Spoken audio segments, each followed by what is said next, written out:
All right. Yes, we are live, everybody. Thank you so much. Welcome to our first Nobody Culture. This is so exciting. I'm so excited for today's interview. My favorite person on LinkedIn, Brigette Hyacinth, is joining us today. Welcome to the show, Brigette. Thank you for having me. You're welcome. I've got a lot of energy today because I am been looking forward to this all week long. So let me just introduce Brigette. She is an international keynote speaker. She's best-selling author, thought leader on leadership, HR, digital transformation. She's a founder and CEO of Leadership EQ, which is a leadership development and performance organization. She's been ranked as one of the leading HR influencers in the world, people, and she is one of the profession's most vocal advocates for adding a people-first approach in this crazy world that we live in. So again, thank you, Brigette, for making time to have this conversation with us. It's so amazing when I was looking at your LinkedIn profile and everything that you've been doing, that you've made such a difference in the world of culture. You've achieved so much. I mean, you've written books, you're a leading voice in HR. But for everyone that's listening right now and getting to hear from you live, can you share with us a little bit about your origin story and maybe share a key turning point in your life that led you to where you are today? Thanks, Sejal. A key turning point for me was growing up with my mom, who is a single parent. She had 6 kids. She was an immigrant here and didn't get the opportunity to have an education. And I witnessed how poorly she was treated by employers. They took advantage of her, low wages, long hours, lack of benefits. Even the way they spoke to her was demeaning.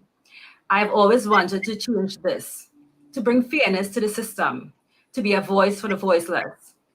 At that young age, I felt so helpless, and I remember telling her someday I'm going to do something about this because it didn't just affect my mom, but her ability to take care of us, her children. And even when she got ill, she didn't have any medical benefits or even paid time off. She was overworked and it affected her physical health. This is where the fire in me was ignited initially. Then, fast forward 2 years later in the corporate world, an HR VP once told me that I needed to stop standing up for employees, all because I was trying to put through 2 extra days an employee needed for bereavement. This employee had been finding it hard to cope with the sudden loss of her husband, and she didn't have any more paid time off left. At that moment, it clicked and took me back to my childhood and what I had promised to do to bring change. And that was a key turning point for me.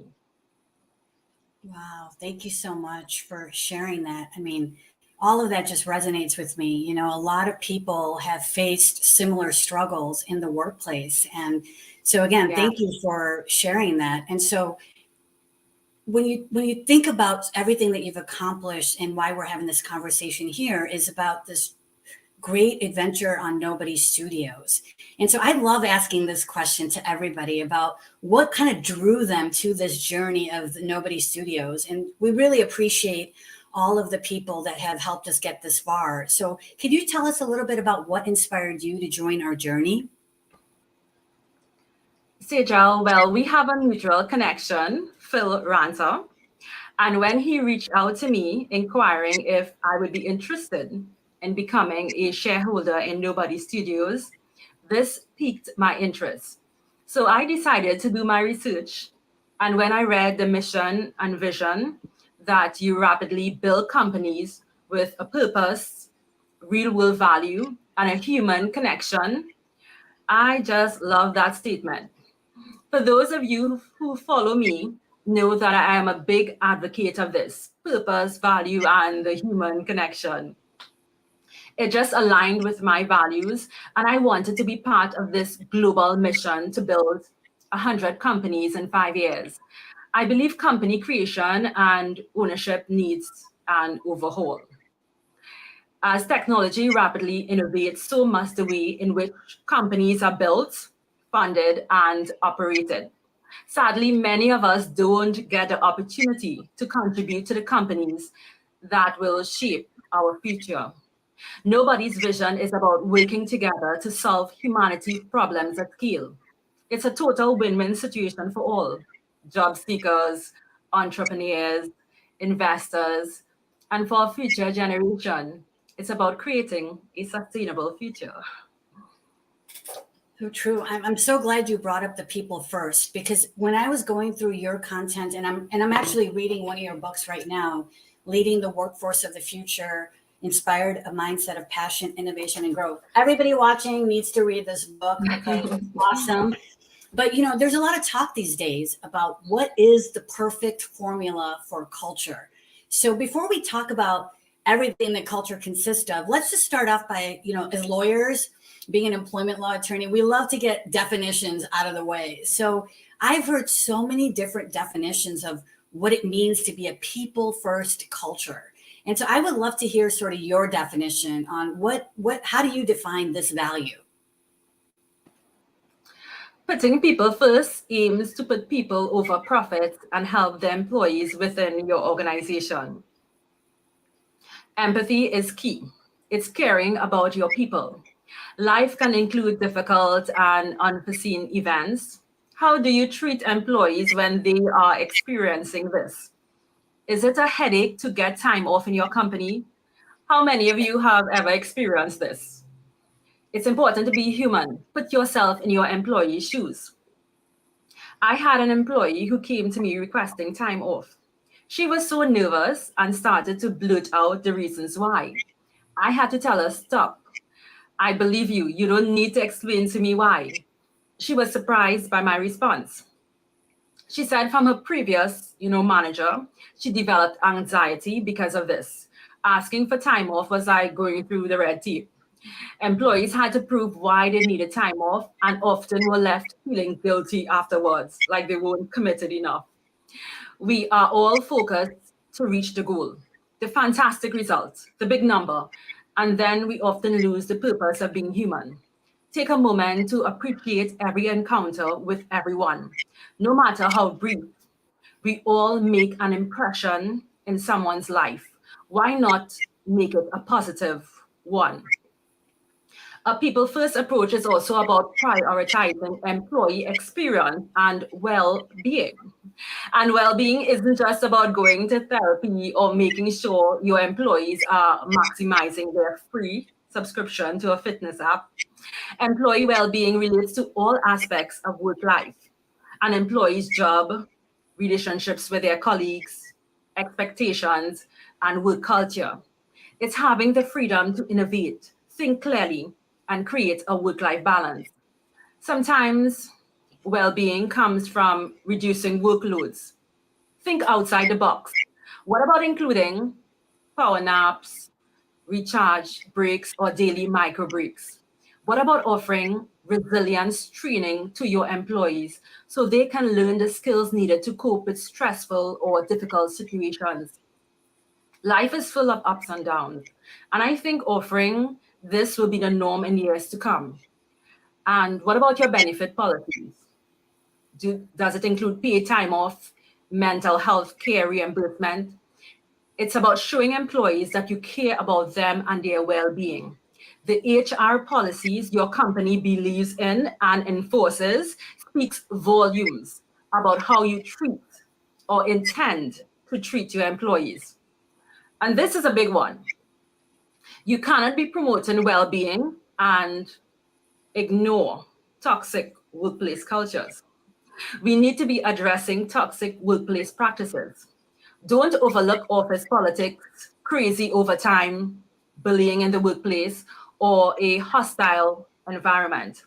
Nip this in the bud before it becomes the norm. Show employees you are serious about creating a healthy work environment. It's also about encouraging a culture of feedback. Communication is a two-way street. Have open dialogue. It's important to create a culture of psychological safety where people feel safe to share their ideas and suggestions. Managers set the stage for this. I like to ask this question. Tell me one thing you think I don't want to hear during my one-to-one meetings with employees. It's both a learning and humbling experience for me. I have learned so much from my team about how I can lead more effectively, uncover challenges that I didn't know existed, and have been able to affirm what has been working well. Choosing the right channel, creating safe spaces, and inviting people to participate sets the stage for honest feedback. And finally, it's recognizing and appreciating the efforts of your employees. It feels good to do a great job. It feels even better when it is noticed by your boss and peers. A people first approach comes down to how you treat people. There are so many comments coming through in the chat, just, loving everything that you're saying, Bridget. And I agree. One of the things that I really appreciate being at Nobody Studios, I've worked with so many organizations, that talk about culture, but not a lot of them are actually walking it. And, it's been Yeah. 2 years, 2 years. I can't believe it. It's flown by. But really, the leadership team at Nobody Studios just amazes me because we're always looking at ways of how do we enable flexibility with our nobodies? How do we empower them to work in ways that are best for them and for their teams, right? And we know, like you said, this is going to improve work-life balance. It's going to improve well-being, but it's also going to improve performance. And this is something that we strive for at Nobody Studios. We know that this is going to be something that's going to contribute to our agility, especially as we scale. And so one of the things that really jumped out at me when I was reading your book was, and I'm just going to say the page for all of you that are watching this, on page 155, you give some amazing tips on what leaders can do to enable their employees' full potential. Can you share some of those with us? Yes. Here you can, elevate, put employees in positions where they can utilize their skills and strengths, give them projects that will help them grow and develop their leadership skills, recommend them for opportunities, engage, encourage them to share their ideas, suggestions, and feedback. This will make them feel like a valued part of your company and create vested interest in the company. And this is what we want. Also, empower. Grant them autonomy to make decisions. Has any one of you ever been micromanaged? Isn't it counterproductive? Sometimes knowing when to step back and let your employees do their work is what they need. Also, recognize, appreciate your employees' efforts and contributions. This is the fuel that will keep them wanting to go the extra mile. A little appreciation goes a long way. Expand. Set goals that are realistic but expands their performance threshold. Equip. Provide them with proper training and tools.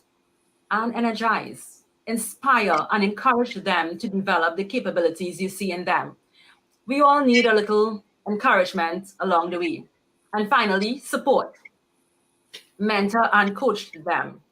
These simple questions can mean so much to an employee who is struggling. What can I do to improve your work experience? How can I best support you?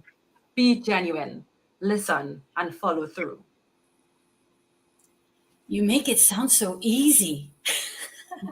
But you're so right. I mean, if you create an environment of psychological safety, right, and you have values, and the leadership is embodying those values as role models and asking for feedback, you give so many nuggets. Thank you so much for sharing those. And again, I encourage everybody to read this book because what employees are demanding now is very different than what they were expecting just a few years ago, right? And so, like you were saying earlier, values are a huge part of culture. And so at Nobody Studios, our values are that we're progressive, we're people first. We talked about that we're irrationally global, we're crowd first, and we're transparent. So, Bridget, based on what you've experienced so far with Nobody Studios, which one of these values has stood out for you the most? I think transparency. Transparency is essential for building trust. Leadership is about influencing others to achieve goals. If you're going to influence people, they will need to trust you. Our ability to influence is not just based on skill or intelligence, it's based on trust and requires integrity, which is the foundation of real and lasting influence. According to research, 25% of employees do not trust their employer. So transparency helps to eliminate toxic workplace cultures. Who is accountable for what? And the person who is accountable for a task is likely to be the one who is most skilled for the job to begin with, right? No office politics here. By being open and honest, listening to concerns, you gain employees' buy-in and trust rather than demanding compliance. Transparency fosters increased employee engagement, productivity, and reduces turnover. Well, especially for a company like Nobody Studios, it's great that you embrace transparency by making data readily available to employees and the public. It strengthens your brand in the marketplace. You can continue to establish trust by being consistent in your decisions and actions. The external return on investment is definitely worth it. Transparency also takes a level of vulnerability, and vulnerability makes you more human. Sejal, yesterday I logged on to LinkedIn and your post where you shared a picture with your son popped up in my feed. And it mentioned your second TEDx talk on belonging. And I thought that was being vulnerable and authentic, bringing your true self. Oh, thank you. Thank you so much. Yeah, I know it's, I speaking of LinkedIn though, like I've always been vulnerable and authentic, but that's exactly how I got involved with this crazy journey. Actually, our chief nobody, Mark McNally, and I connected because of LinkedIn. And I think it was because I was posting about, the work that I was doing on culture. We had some mutual connections and he reached out to me. And Bridget, I'll never forget one of the first conversations I had with him. And, when he told me about how important culture was for Nobody Studios, and how he wanted to build 100, his vision was building 100 companies in the next 5 years. In my head, I was thinking, why do you want me? How do you see me being the chief culture officer for this huge, vision of yours? And I'll never forget his response. He said to me, he's like, I know that you want to help people.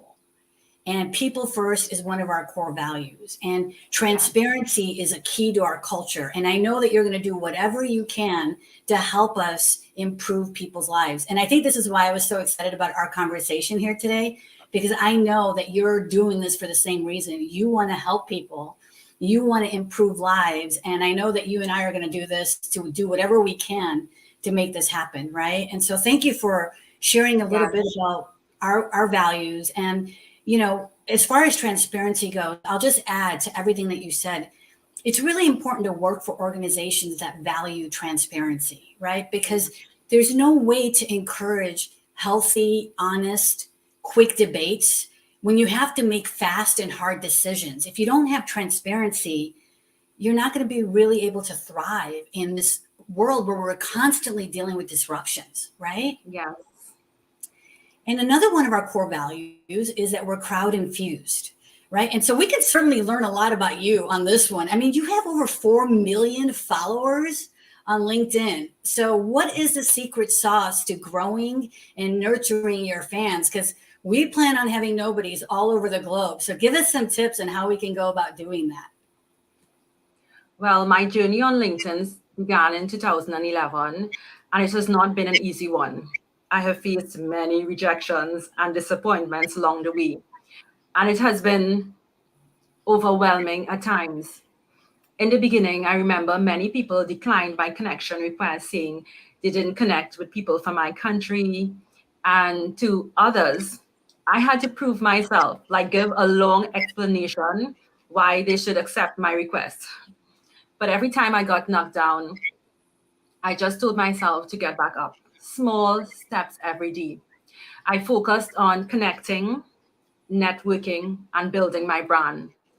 A little patience and persistence, and you got this. And I know someone out there who is listening to me right now needs to hear this. Get back up and try. You may be disappointed, but don't be discouraged.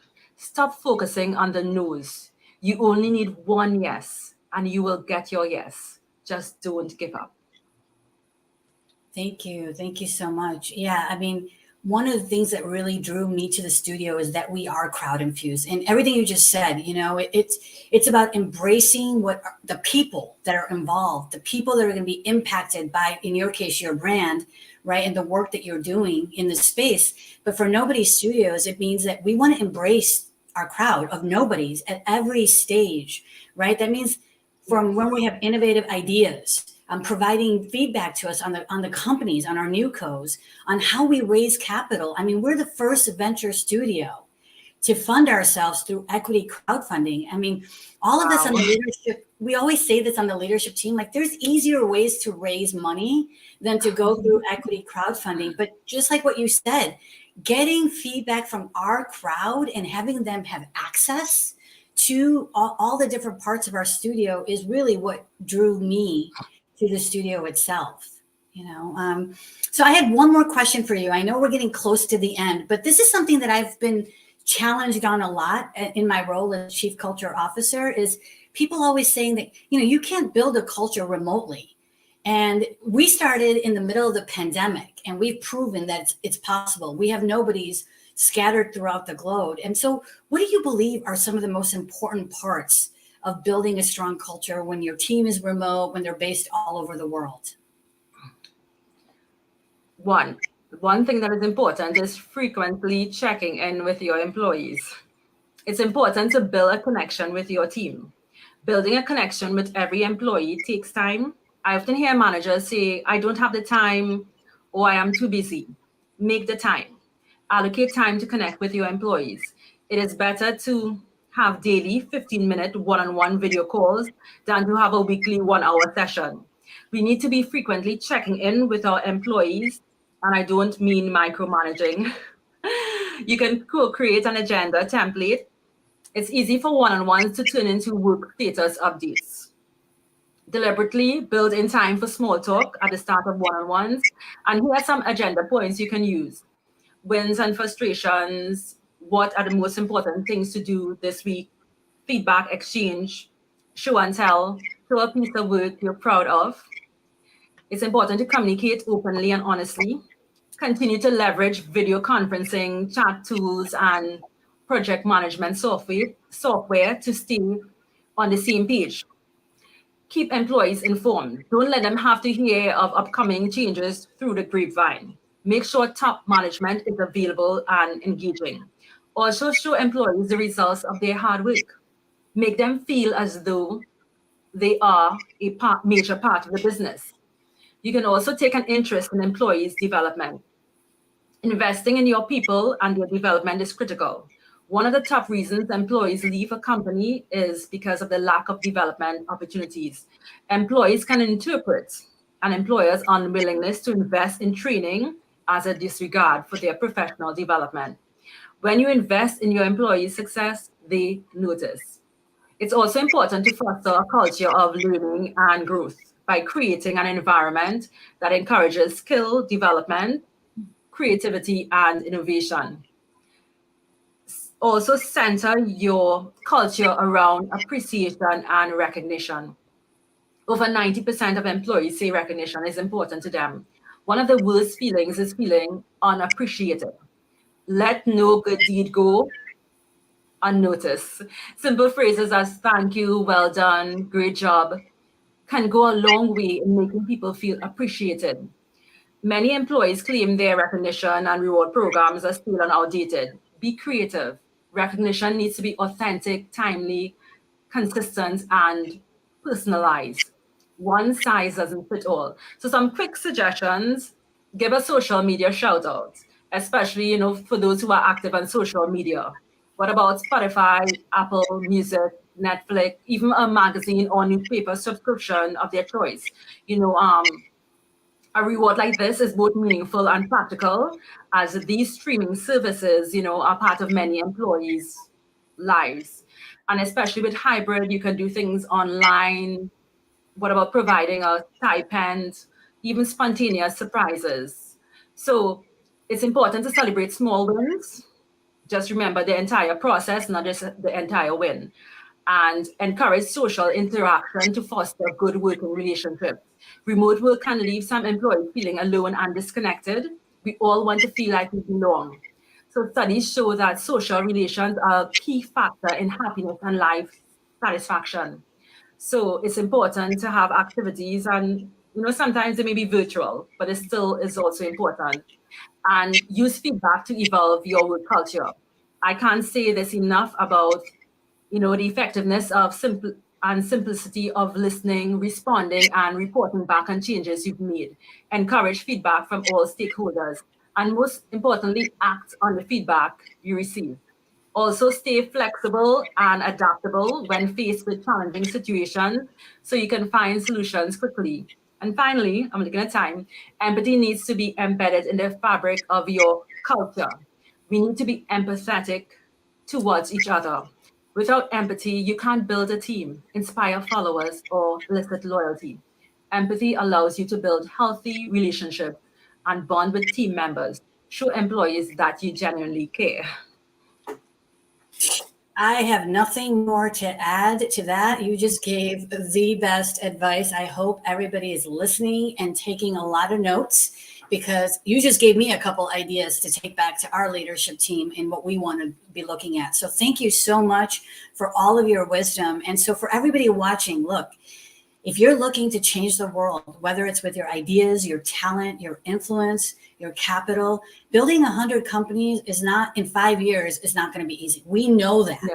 but we all believe that the journey will be worth it. And we know that some of the best companies have yet to be created. So go to our website, nobodystudios.com, join the journey, bring your talent. We're always going to have endless opportunities for people to bring their skills and talent, whether it's full-time, part-time, freelance, however you want to contribute. That's the beauty of all of this, is there's no one right answer. We'll figure out a way for you to be a part of this journey, and so that you can bring your talent there. And then influence. I mean, look, you don't have to have 1 million followers, right? We welcome influence where it could be just sharing our information with your personal networks about the excitement of this journey. It could be capital, right? I mean, like I said earlier, we're the first crowdfund venture studio. So we're giving everybody access. It's only $100 to invest to build the future that you want. So join our journey. We would love to have Nobodies all over be a part of this. Brigette, thank you so much for joining me today. This was amazing, and I'm a huge supporter. Please let us know if we can do anything to support you as well. Thank you, everybody, for joining. Bye. Oh, I couldn't hear you. You might, if you want to say something. Sorry. I think more people need to be aware of how they can change the world and how they can contribute to this vision. And I'm so glad to be a part of this, something bigger than myself, and can contribute to a sustainable future for all. Awesome. You're the best. Thank you so much. Bye, everyone. Bye.